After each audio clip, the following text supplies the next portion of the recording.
Bonjour à tous. Aujourd'hui, nous allons parler d'une nouvelle série de Netflix, The Witcher.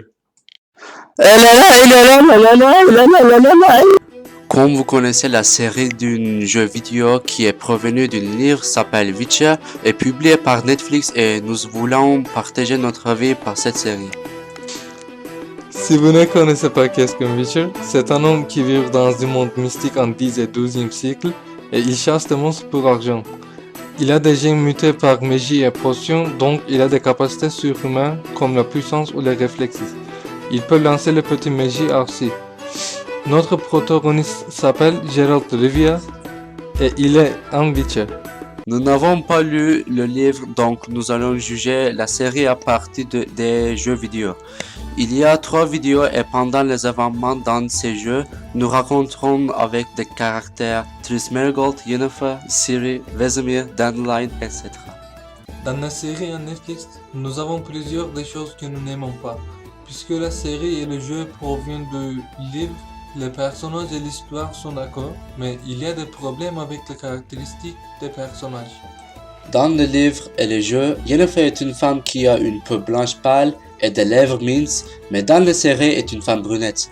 Et Triss a les cheveux roux avec les yeux vertes et aussi peau blanche comme Yennefer, mais dans la série, l'actrice de Triss est une femme kurde.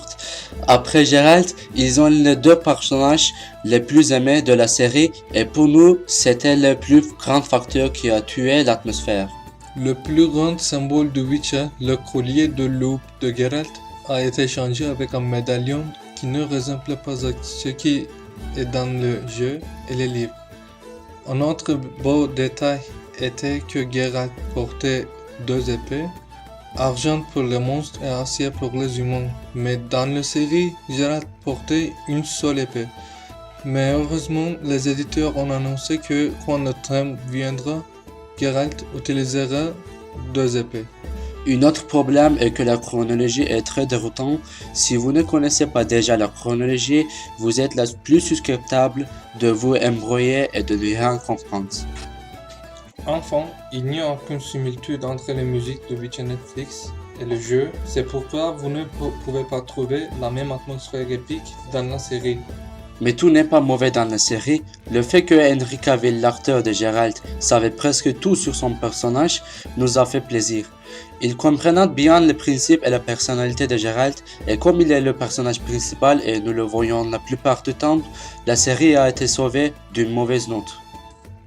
Avec de bons effets visuels, de bons acteurs, même mauvais choix d'acteurs, et une fidélité au livre original de Witcher, la série Netflix de Witcher obtient un 7.5 sur 10 de notre part. Merci à tous d'avoir regardé.